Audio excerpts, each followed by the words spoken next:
یہ بات آپ کی بالکل ٹھیک ہے کہ سپریم جوڈیشل کونسل کا جو اجلاس سمن کیا گیا ہے وہ سمر ویکیشنز کے دوران طلب کیا گیا ہے۔ اس کی ایک مثال ریسنٹ پاس میں بھی ہم ملتی ہے، جب قاضی فائسہ کے خلاف 2019 میں سپریم جوڈیشل کونسل میں ریفرنس دائر ہوا تھا، تب بھی سمر ویکیشنز کے دوران، حالانکہ وہ چھٹیوں پہ تھے، وہ چھٹیاں لے چکے تھے، چھٹیاں ان کی سینکشن ہو چکی تھیں، لیکن سپریم جوڈیشل کونسل نے نہ صرف اس صدارتی ریفرنس کو ٹیک اپ کیا تھا بلکہ اس ریفرنس کو ٹیک اپ کرتے ہوئے پہلے جسٹس قاضی فائسہ کو ایک سمپل نوٹس اور اس کے بعد پھر شو کاز نوٹس بھی جاری کیا گیا تھا۔ لیکن جو یہ اجلاس ہونے جا رہا ہے، اس میں ابھی تک تو فی الحال کسی جج کو سمن نہیں کیا گیا۔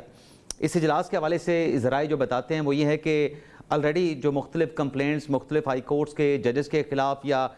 سپریم کورٹ کے ججز کے خلاف پڑی ہیں، انہی کمپلینٹس کا جائزہ لیا جانا ہے۔ لیکن خاص طور پہ اس اجلاس میں جو ایک ایجنڈا پچھلے کئی اجلاسوں سے چلا آ رہا ہے، وہ اسلام آباد ہائی کورٹ کے وہ 6 ججز ہیں جن کی طرف سے سپریم جوڈیشل کونسل کو، سپریم کورٹ کے ججز کو خط لکھا گیا تھا کہ جو ادارے ہیں، جو ایجنسیاں ہیں، ان کی طرف سے مداخلت کی جاتی ہے۔ تو وہ جو خط ہے، اس خط کو بھی سپریم جوڈیشل کونسل کے ہر اجلاس کا ایجنڈا بنایا جاتا ہے، اور اس میں طے یہ کیا جانا ہے کہ ججز کا جو کوڈ آف کنڈکٹ ہے یا ججز کا جو حلف ہے، اس میں کیا ایسی ترامیم کی جائیں، امینڈمنٹ کی جائیں کہ آئندہ سے ججز کو ایسی صورتحال کا سامنا نہ کرنا پڑے جس کی شکایت اسلام آباد ہائی کورٹ کے 6 ججز نے کی ہے۔ اس کے علاوہ گزشتہ جو جوڈیشل کمیشن کا اجلاس ہوا تھا، اس میں جسٹس منیب اختر صاحب کو بھی ججز کے حلف کی تیاری کے حوالے سے کوئی ایک اسائنمنٹ سونپی گئی تھی، کوئی ٹاسک دیا گیا تھا۔ وہ ٹاسک بھی جب ہماری آخری ملاقات چیف جسٹس یحییٰ فریدی کے ساتھ ہوئی تھی، انہوں نے یہ کہا تھا کہ وہ ٹاسک بھی مکمل ہو چکا ہے۔ منیب اختر صاحب اپنی جو رپورٹ ہے وہ جوڈیشل کونسل کے اجلاس میں پیش کریں گے۔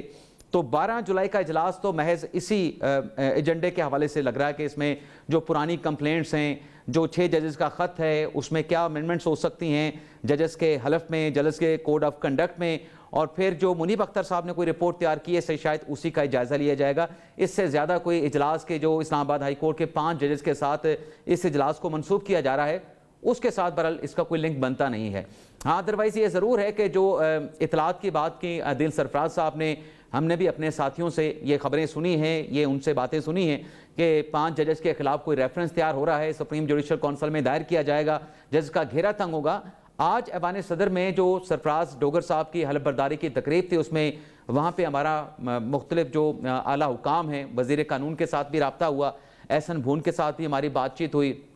اور بھی وہاں پہ نامور شخصیات موجود تھیں۔ ہم نے ان سے اس ریفرنس کے حوالے سے کیٹیگوریکلی پوچھا تو ان کا یہ کہنا تھا کہ کسی جج کے خلاف حکومت ریفرنس نہیں بنانے جا رہی۔ منصور بھائی، یہ جو صدارتی ریفرنس ہوتا ہے جو حکومت کی طرف سے دائر کیا جاتا ہے، یہ اتنا آسان نہیں ہوتا کسی جج کے خلاف فائل کرنا، کیونکہ اس قسم کے جو ریفرنسز ہوتے ہیں وہ بعض اوقات آپ کے لیے مسائل بھی پیدا کرتے ہیں، آپ کے لیے مشکلات بھی کھڑی کر دیتے ہیں۔ تو فی الحال سر دست تو حکومت اس بات سے انکار کر رہی ہے، لیکن اگر کوئی ایسی چیز آتی ہے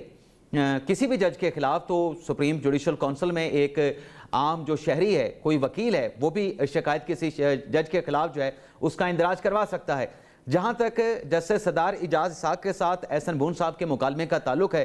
تو میں تو اس کو اس نظر سے دیکھتا ہوں کہ کوئی ریفرنس کے ساتھ تو یہ چیز کنیکٹ نہیں ہوتی،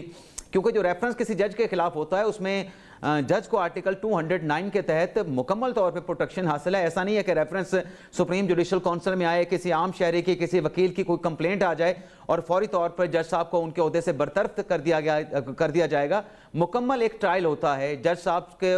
سے جواب طلب کرنے سے پہلے جو کمپلیننٹ ہوتا ہے اس کو اپنا کیس وہاں پہ پروف کرنا پڑتا ہے، اس کی بڑی ویریفیکیشنز ہوتی ہے، بڑے ایک پروسیس ہوتا ہے، پھر نکل کے کسی جج صاحب سے جواب مانگا جاتا ہے، پھر ٹرائل کا آغاز ہوتا ہے، گواہوں کے بیانات قلم بند ہوتے ہیں، پھر جا کے کوئی ریکمنڈیشن سامنے آتی ہے۔